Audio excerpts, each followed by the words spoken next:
Good morning, everyone. We have a wonderful guest with us today. I'm welcoming Amina Moreau of Radious. She is the co-founder and CEO of the organization. Amina, we're so happy to have you here with us today. Thanks for having me. Thanks for being at Hiring for Good. Typically when we start these conversations, we always just ask you to tell us a little bit about your company today, and then your journey of how you arrived, how you arrived at the table. Yeah. Well, we can probably all agree that the nature of work has changed pretty darn dramatically since the pandemic. And my new company, Radious, is a pandemic-born idea. Pretty much a direct response to the shift towards remote and more flexible work. So in all of the headlines, all of the data that I have been seeing, the world is pointing to a more flexible future. Mm-hmm. Employees having more choice over not just where they work, but also when and how.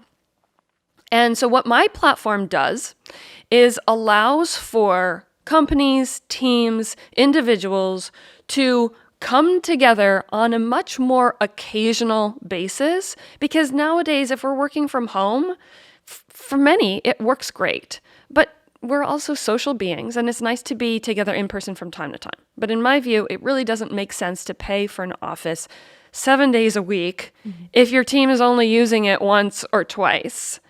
But I do also believe that there is value in occasionally being together. There's a reason that the three of us are together sitting at this table versus doing a recording over Zoom. Not to knock Zoom, I use it every day for a lot of things. But there's value, right, in having shaken hands and having this in-person experience. So what my platform does is offers up flexible workspaces that are right in people's neighborhoods, cutting down on the commute, but they can be booked by the day, by the week, by the month, depending on what your needs are. So it's incredibly flexible. But the most unique part of it is that it's not just your average corporate office that's offered on this flexible basis. These are people's homes. So it's almost like an Airbnb style. But instead of overnight accommodations, you're renting a home that has a meeting table in one room, that has AV for a presentation in another room, might have a private office where you can escape to take a call, a backyard for coffee break or team building. And the idea is that you're getting to know your neighbors and you're bringing people together in much warmer and more unique settings than a typical corporate conference room. So please tell us how you came up with this idea. Most people think that the idea came from my needs as an employer, wanting to bring teams back together, or even reading the tea leaves of how the future of work was evolving. But the initial spark for the idea actually came from my experience as an Airbnb host. So it was August 2020. We're still in lockdowns. And my partner and I have an Airbnb space in the lower level of our house. Great little business, supplements our income, wonderful. Pandemic hits and we shut down. Okay, it's temporary. But then once the authorities say that we can reopen, we don't feel comfortable doing that because we're still in a pandemic. And let me tell you, the idea of washing strangers' linens during a pandemic is just a little bit too intimate for me. So we keep it closed. But that space, when it's active, covers about 2/3 of our mortgage. Wow. So we couldn't kiss that revenue goodbye forever. So Gabe and I got together. We started brainstorming. How can we get back to hosting in a way that feels safe? And it occurred to us that all of our neighbors at this time, because kids are home from school, dogs are barking, how does a working parent get any work done in that kind of environment? And the thing about laundry is that in order to eliminate it from the equation, you have to get rid of the overnight component of hosting.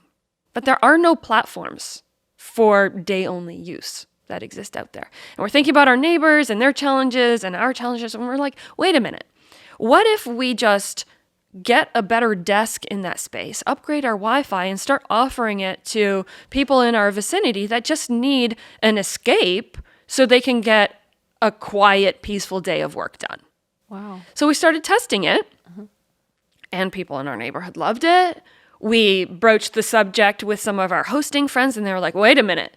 There are all kinds of pain points that you eliminate besides just laundry by getting rid of the overnight part. If people are just coming 9 to 5 and they're working professionals, there's less risk of parties and property damage and all sorts of stuff.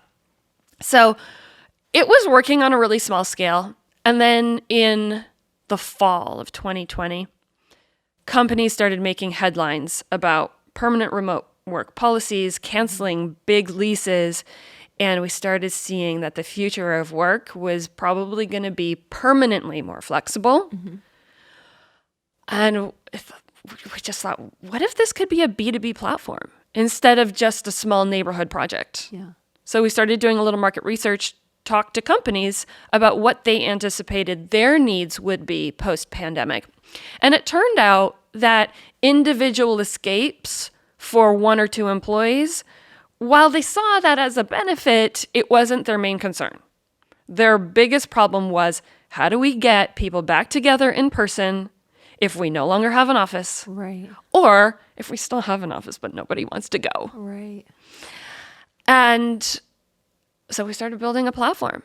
And we started pivoting our approach from recruiting small spaces for 1 or 2 people to spaces for 5 to 15 or so, because what we started finding was that it's really teams that want to come together, whether it's once a week or once a quarter or anything in between. And I love the idea of making it different. You're in someone's home, which brings a whole different vibe and energy than being in a high-rise downtown. Totally. I think that's such a unique positioning of that. We like to say that it's all the amenities of the office with all the comforts of home. Oh, Is that your tagline? It's not, but I think we might have to make it one. Because it's actually really easy to underestimate the importance of little things like temperature control. My hands, for example, always cold. And so it's nice to be able to turn up the thermostat. Yeah. Or if it's a beautiful day outside, open a window, have natural light, which you're not going to get in a hotel conference room for a retreat, right? In a skyrise like you're mentioning, you can't get natural fresh air in there. You're just breathing the same recycled air over and over again. And I have to say, so Acumen, we own a little house in the Tiger Triangle, and it's the backyard. I love going out there in the summer and make phone calls, and you're sitting out there, and it's a whole different... It's totally different. And it's whether you're using it for everyday work tasks like taking a phone call or you're doing some team building, backyards are such a beautiful perk of the platform. So are kitchens. Yes.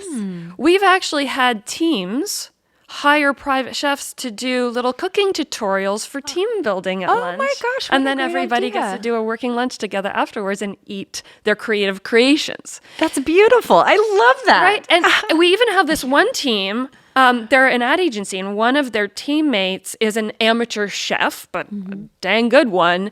And he arrives at 6 a.m, brings his own pots and pans and knives because, he takes this seriously. Even though the house is plenty stocked, he brings his own and he starts cooking. And the whole morning, the house increasingly smells better and better and better and better. Oh my gosh. And then they have lunch. And I've been there during their work sessions. Partly I just wanted to crash one day and see what was going down. And I walked in and the aroma was to die for. And then I got to have lunch with them, and then he sent me with pockets full of pastries. Oh my God. And I'm like, this is the future of work. It's not just about maximizing productivity, which, yes, absolutely, you want your team to feel empowered and productive and innovative and all the things that we talk about when we're discussing really what's great for the bottom line. It's treating your people well. Yeah. But it's also that sense of inclusion, that familial camaraderie. You can absolutely build it online, right? This is my first time meeting the both of you in person, Yeah. right? We already have a relationship though, Absolutely. because we have interacted in virtual settings. But this in-person experience it catalyzes something. It accelerates the relationship a little bit faster. I agree. I'm so sorry. No. Before we jump on, just so I can understand your business, because it's been now a year and a half, correct? Since Yeah, just a little bit over that, but yes, Okay. yeah, close. what markets do you serve? What do you envision? What's your plan look like? Yeah. The plan is to eventually be a global platform and really focus on mostly the suburbs because that's precisely where people live. We want to reduce carbon emissions through shortening commutes. We want to make it more convenient for people so they don't have to sit in traffic and waste their lives versus spending that time with family and on hobbies and whatever other personal development they care about. We are officially in 3 markets: in Portland, Milwaukee, Wisconsin. I should specify Wisconsin because there are a few Milwaukees. And then we recently expanded into the Bay Area. However, because so many companies, and so many more now than pre-pandemic, are hiring in remote and distributed fashions, a lot of our customers who may have core teams in those geographies also have clusters of people all across the country. And we've listened. So even though we're still too early as a company to officially launch all over the nation, we have recently started what we're calling a national curation service.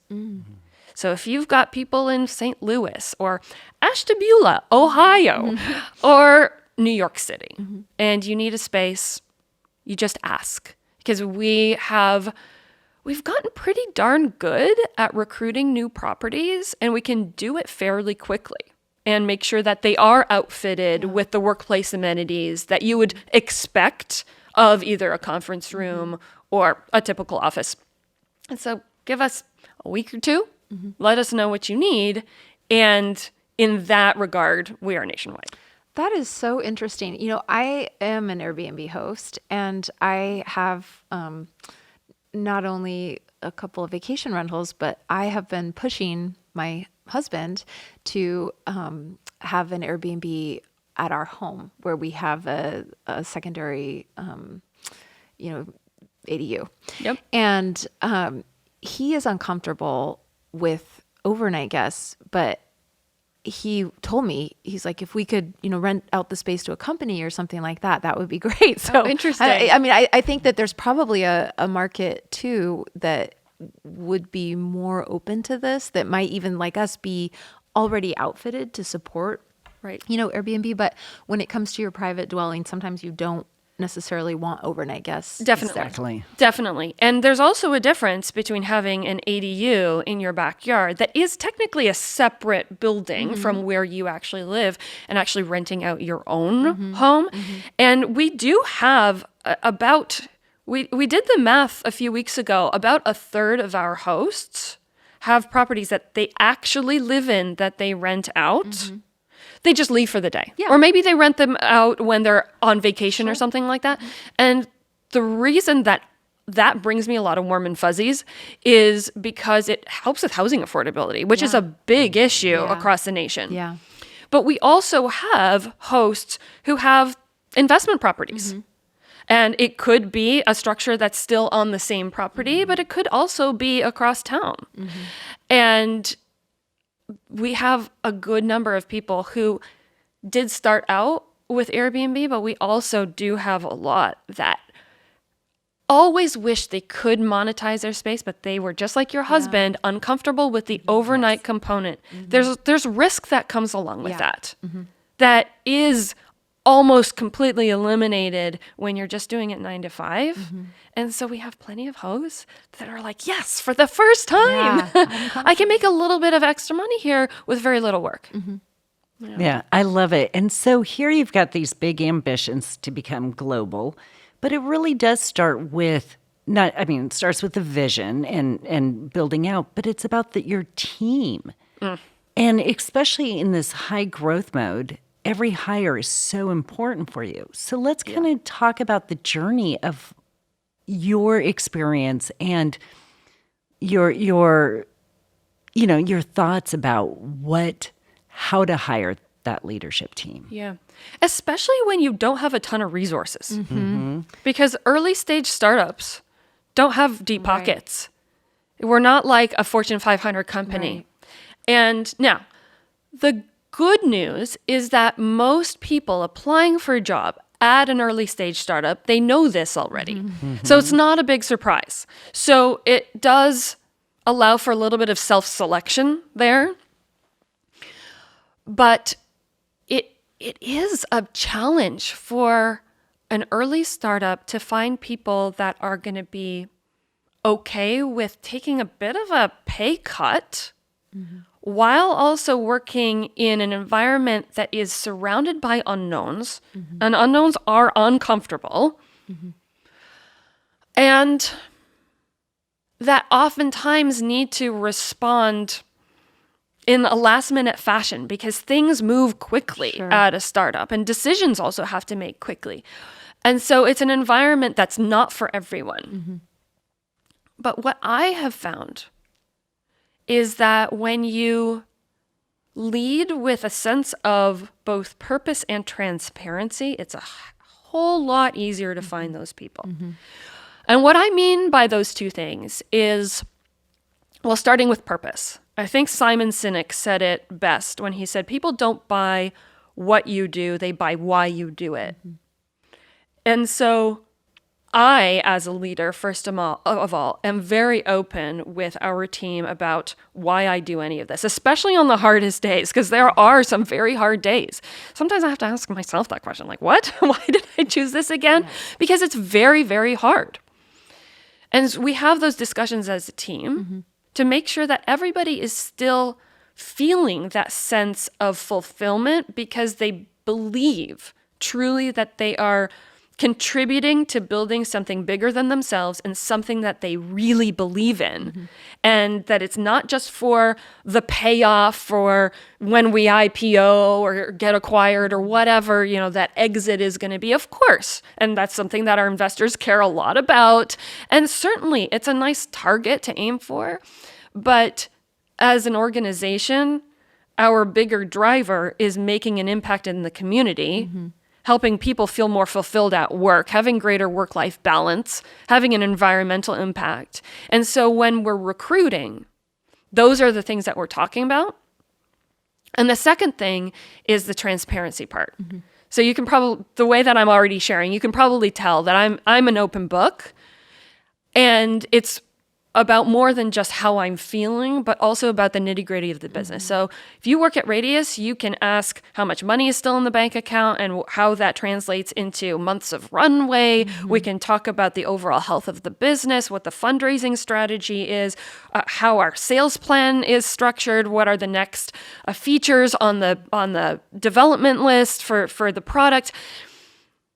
The more people have an understanding of the business, the more you cut down on unknowns. And when you are surrounded by unknowns as an early stage company, that reduces a lot of anxiety and it gives people a much greater sense of control over their own situations. And it leads to just everything being better. I mean, it's everything from morale and excitement to productivity and just overall effectiveness. It's wonderful.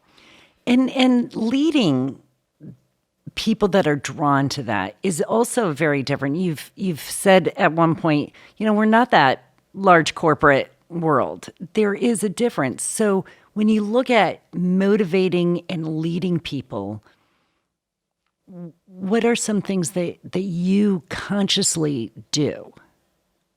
Well, I'll give you an example. So we are hiring for a salesperson right now. And as messages are coming in, the first thing and right now I am leading the hiring process for this particular role. The first message that I send back is a note that the first sentence starts with, "For transparency's sake." And then I talk about effectively the compensation reality. And that we are at this stage prioritizing performance-based compensation with equity over like a huge salary. Right. Now, that's not atypical for sales anyways. But I want to make sure, and the last sentence of that message is, I just wanted to share that up front in case it's a non-starter for you. And sending that as the very, very first response to their inquiry shows a few things. One, that they can expect transparency if they work with us. They can expect transparency even if they don't, and we maintain that relationship. So that's one thing. We're kind of establishing some expectations here. And two, that we respect people's time. I mean, my time certainly is not unlimited, but neither is theirs. And so if this is a non-starter, then let's save everybody some time, because that is the universal currency and it is extremely valuable. So if it's a non-starter, all right, let's wish each other well. Let's stay connected. And further down the road, things may change. So let's keep talking. But if it does work for you, all right, let's take some next steps. So that's one example. Does that answer your question? Oh, absolutely. And it's so funny. I wrote down earlier on unknowns and fast decision making. And so you've really addressed that, because I think, again, as you are learning yourself and going into different markets and expanding, and it is that ambiguity that I think is so unique in a startup. It is. Right. I really value, we try to talk to a broad spectrum of leaders on this podcast. And I think the startup experience is so unique, and it's such a wild and crazy ride. It draws a certain personality type to it. Yeah. It's not for everyone. You've alluded to that already. And I think every leader experiences those crises of faith that you have mentioned. And it takes a certain level of grit. I think it's so Tenacity. Yes. Yeah. Really like believing and then keeping your team motivated. So I'm sure this has been an incredibly formative leadership experience for you thus far. What other experiences in your background have shaped you as a leader? There have been a lot. Radious is my 5th company. Oh, gosh. Wow. So you really are that personality. So I joke that I'm not a serial entrepreneur. I'm a chronic entrepreneur because it is a little bit of a disease, but that my companies are just symptoms of my wanting to put something good out into the world in different ways, because every company has been in a slightly different space. The first 4 were all in office because it was pre-pandemic, and that's just how you did things. Yes. Radious is not. At Radious, we, how do we put it? I don't like the term eat our own dog food. We practice what we preach. We use our own products. We basically do what we think the rest of the corporate world should be doing, which is offering employees as much freedom and choice as possible, because autonomy is an innate human need, but also giving them the tools to do that, which may be more than just relegating them to one room in their homes for the rest of their careers. And so most of our team is distributed. We've got people all over the country, but we come together mostly using Radious spaces when we want to. And so I, as a leader, I have lived the 5-day-a-week in-office experience, and now I'm growing a company from scratch with a remote and flex-first philosophy. And I can tell you, both work. But with the way that the way that desires have shifted, right? The pandemic proved that you don't have to be in an office 5 days a week in order to be productive and effective. And so, yes, the office does work, but sentiments are drastically different now. And I see more benefit in the new way than in the old way. And so certainly, I could talk your ear off all day about all the things that I've learned in the 20 years of building 5 companies. But that's really a big one, is that giving people the freedom and trusting in them to know what suits them best, and then supporting them in that discovery process, because not everybody knows right away either. Some of us are new to this. Trust. Trust is huge. That is. It really is. And so just curious, because I'm reading, a lot more businesses are saying, come back. And there is that resistance and that tension between, what do you mean come back? For how long? What does that look like? And asking those questions. With your crystal ball, how do you see this kind of playing out? Well, first of all, the headlines that we're seeing, I'm seeing them too. One thing to remember is that the biggest companies have the biggest PR megaphones. The biggest companies in the world also have the greatest real estate holdings. Yes. Okay? So when we read about an Amazon or a Meta or any one of those companies forcing people back X days per week, it's important to realize that they are outliers.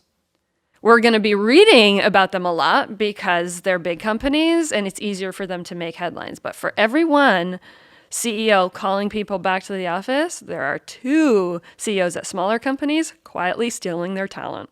Yeah. So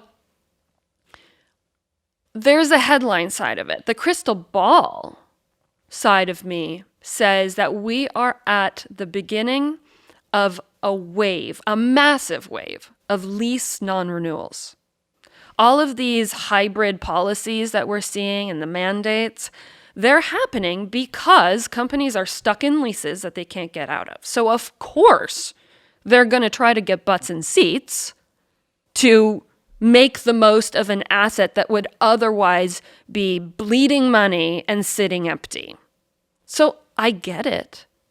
But in my opinion, no self-respecting CFO is going to stand by and watch their company pour money 7 days a week into a space that's only used once or twice. And so as those lease terms come up, companies downsize. We're already starting to see it.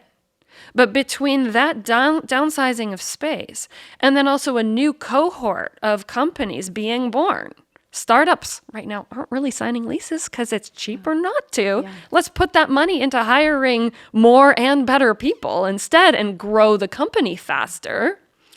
They are forced to learn remote and flex management styles, and they bring those playbooks into the mainstream as they mature. So to me, there are countless reasons to believe that we're just in the infancy of flexible and remote work. And it's only going to get better and better. Well, and we've seen even pre-pandemic, tech firms, startups, again, part of the sell to hire is look at this flexibility. You can work anywhere. We all learned we have the technology. Yeah. It's just how do we take that missing piece, that social piece that you brought up so well, and satisfy that and having a team. Yes. And what a fantastic solution that you're offering, because it makes perfect sense. Yeah, I think so many companies, they're looking for a model where they, they'll meet socially to a team building, but it's hard to if they let go of their lease, that can be tricky. So it's really interesting. I think it's what you're saying really resonates with me. You've spoken a little bit about, I think, your own personal values and how you've instilled those into your organization. It sounds like you care a lot about sustainability, people gathering together to get work done, but in a model that supports the future of the way that we work. How do you translate those values that you've infused into your company to the broader culture at large? Back to transparency and just talking about it openly and making sure that everybody is still feeling like we're serving that mission. So, of course, there are the standard exercises that companies are supposed to go through, mission, vision, values, and all of that stuff. For some companies, it's more genuine than others. Some just put it on their wall in vinyl and call it good. The real work is living them. And so sometimes we get asked, why don't you accept commercial spaces onto your platform, right? Because we've been talking about residential, right? Yeah. These are homes. And that's not to say that we don't have any commercial properties on our platform. But one of the biggest reasons that we don't have that focus is because they're usually far away from where people live. Mm-hmm. And if it is in our mission to make workplace tools more accessible to vulnerable populations and to reduce commute times, thereby making it more equitable, but also equitable and also more sustainable from an environmental perspective, then there are certain business decisions that we're going to have to make to stick to that. Mm-hmm. And now, of course, I think this differentiates us from our competitors tremendously because we're the only ones in North America taking this approach. But it also means that we actually have to say no to a segment of clientele that we could be saying yes to. And part of the key is not trying to be everything to everyone. Mm-hmm. It's not a popularity contest. It is certainly about being popular to the right people, but also identifying who the wrong people might be. Mm-hmm. And that also translates to investors. Mm-hmm. Yes. When you're fundraising, it's kind of like marriage. Yeah. You're signing paperwork to be in business together for the long haul, decades sometimes. And you want to make sure that you are aligned certainly on the financial modeling and everything that comes with a business plan, but also on why are we doing this? Mm-hmm. Yeah, you're definitely speaking our love language of getting that alignment between goals and values, regardless if it's an employee-employer relationship, partnership relationship, investment. If that foundation is not there, it's not for the long haul. Yeah. It tends to be short-lived. And I'll add that another way that we go about it, especially when we're hiring, because we're right in the middle of it right now too, right? So it's very top of mind for me. But we're not necessarily asking explicitly, how do you feel about climate change? We're not necessarily asking that, but we are definitely looking to see who brings it up. Yeah. Mm-hmm. Partly as a signal of what they care about, partly also as a signal of how much they've learned about our company in order to know whether they should be applying or not. Mm-hmm. And so, especially when hiring for a sales role, as we are right now, the way that they sell themselves, I see as a microcosm of their sales abilities in general. 100%. Of course, with the asterisk that sometimes we are the plumber with leaky pipes, and it's harder to do for ourselves the thing that we generally do for others for a living. But a big part of sales is prospecting, understanding your target, and then crafting your messaging in a way that is going to get them to act. Mm-hmm. So as part of the recruiting process, we're watching what people do. And for those people who bring up that they have similar values and why, that is an immediate green flag for at least extending the conversation. Absolutely. And so for this being your fifth company, congratulations and good job. You've probably learned a lot. And I think we learn just as much from our successes as from our failures. Mm-hmm. What advice or what would you want to share on your learnings that you would have given yourself 10, 15 years ago?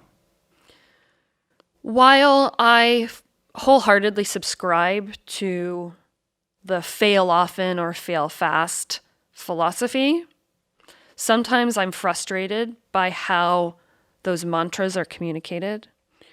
because not everybody has the inner strength and confidence to fail and then bounce back. It takes some practice, actually. And some people are born maybe a little bit more resilient than others, but I truly believe that it's a muscle that you can strengthen. Mm-hmm.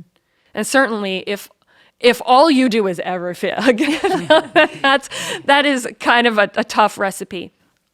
But if you can put yourself, even, or if you're a parent, put your child into situations where they have the opportunity to persevere on a repeated basis and prove to themselves that they can overcome obstacles, mm-hmm. then that ends up, and this is why I'm a big fan of kids in sports, mm-hmm. because it teaches you so much, not just about life, but about yourself. Mm-hmm. And I am so thankful to have been a competitive tennis player from the age of 7. Mm-hmm. It's also a fairly solitary sport, so it's kind of all on you to learn how to win and lose graciously and overcome all the challenges. And over the course of building these companies, I've had to learn how to be even more resilient because there is even more failure associated with growing a startup than on the tennis court. And those failures are higher stakes because you've got people relying on you to feed their families. And so I'm a type A personality. I am hard on myself. I am a recovering perfectionist. And it is hard. Absolutely. And the advice that you sometimes get to not let great be the enemy of good, or don't let perfection be the enemy of great.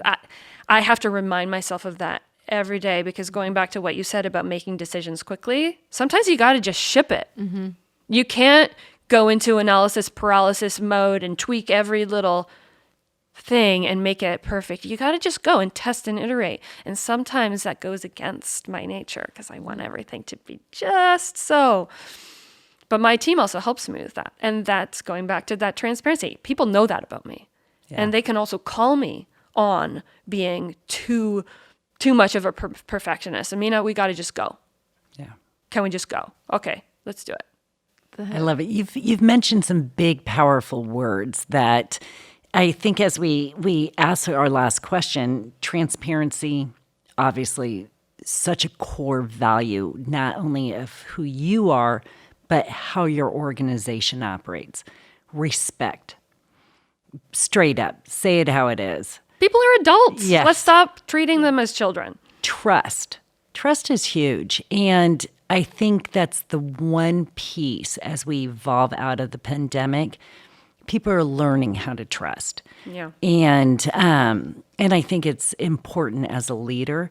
And the last one that you just said is that resiliency.